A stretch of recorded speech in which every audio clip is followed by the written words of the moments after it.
సమూయేలు రెండవ గ్రంథము మొదటి అధ్యాయము.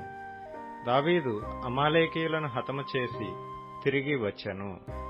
సౌలు మృతి నొందిన తరువాత అతడు సిక్లగులో 2 దినములుండెను. 3వ దినమున బట్టలు చింపుకొని తలమీద బుగ్గి పోసుకొనిన ఒకడు సౌలునొద్ద దండులో నుండి వచ్చెను. అతడు దావీదును దర్శించి నేలను సాగిలపడి నమస్కారము చేయగా, దావీదు, నీవెక్కడ నుండి వచ్చితివని అడిగాను. అందుకు వాడు, ఇశ్రాయేలీల సైన్యములో నుండి నేను తప్పించుకొని వచ్చితినెను. జరిగిన సంగతులేవో నాతో చెప్పుమని దావీదు సెలవీయగా, వాడు, జనులు యుద్ధమందు నిలువలేక పారిపోయిరి, అనేకులు పడి చచ్చిరి, సౌలును అతని కుమారుడైన యోనాతానును మరణమైరి అనెను.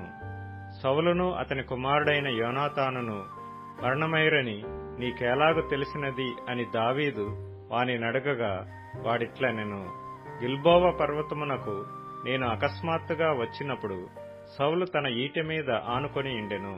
అతడు రథములను రౌతులను తనను వెనువెంట తగులుచుండుట చూచి వెనుక తిరిగి నన్ను కనుగొని పిలిచెను. అందుకు, చిత్తము నా ఏలినవాడా అని నేనంటిని. నీవెవడవని అతడు నన్నడగగా, నేను అమాలేకీయుడనని చెప్పితిని.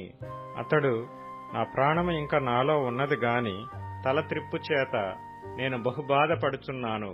నీవు నా దగ్గర నిలువబడి నన్ను చంపుమని సెలవీయగా, ఈలాగు పడిన తరువాత అతడు బ్రతుకడని నేను నిశ్చయించుకొని అతని దగ్గర నిలిచి అతన్ని చంపితిని.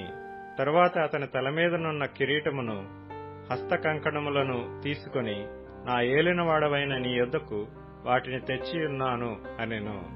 దావీదు ఆ వార్త విని తన వస్త్రములు చింపుకొనెను. అతని యొద్దనున్న వారందరూ అలాగున చేసి, సౌలును యోనాతానును యెహోవా జనులను ఇశ్రాయేలు ఇంటి వారును యుద్ధములో కూలిరని వారిని గూర్చి దుఃఖపడుచు ఏడ్చుచు సాయంత్రము వరకు ఉపవాసముండిరి. తరువాత దావీదు, నీవెక్కడ నుండి వచ్చితివని ఆ వార్త తెచ్చిన వాని నడుగగా, వాడు, నేను ఇశ్రాయేలు దేశమున నివసించు అమాలేకీయుడగు ఒకని కుమారుడనెను. అందుకు దావీదు, భయపడక, యెహోవా అభిషేకించిన వానిని చంపుటకు నీవేళ అతని మీద చెయ్యి ఎత్తితివి? యెహోవా అభిషేకించిన వానిని నేను చంపితినని నీవు చెప్పితివే. నీ నోటి మాటయే నీ మీద సాక్ష్యము గనుక నీ ప్రాణమునకు నీవే ఉత్తరవాదివని వానితో చెప్పి తన వారిలో ఒకని పిలిచి, నీవు పోయి వాని చంపుమనగా అతడు వానిని కొట్టి చంపెను. యూదావారికి అభ్యాసము చేయవలనని దావీదు సౌలును గూర్చియు అతని కుమారుడైన యోనాతానును గూర్చియు ధనుర్గీతమొకటి చేసి దానిని బట్టి విలాపము సలిపెను. అది యాషారు గ్రంథములో లిఖింపబడి ఉన్నది. ఎట్లనగా, ఇశ్రాయేలు నీకు భూషణమగువారు నీ ఉన్నత స్థలముల మీద హతులైరి. ఆహాహా, బలాఢ్యులు పడిపోయిరి. ఫిలిష్తీయుల కుమార్తెలు సంతోషింపకుండునట్లు, సున్నతిలేని వారి కుమార్తెలు జయమని చెప్పకుండునట్లు ఈ సమాచారము గాతులో తెలియజేయకుడి. అష్కెలోను వీధులలో ప్రకటన చేయకుడి.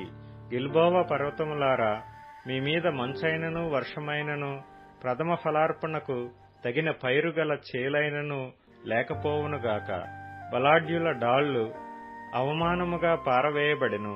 తైలము చేత అభిషేకింపబడని వారిదైనట్టు సౌలు డాలును పారవేయబడెను. అతుల రక్తము ఒలికింపకుండా, బలాఢ్యుల క్రొవ్వును పట్టకుండా యోనాతాను విల్లు వెనక తీయలేదు. ఎవరినీ హతము చేయకుండా సౌలు కత్తి వెనక తీసినది కాదు.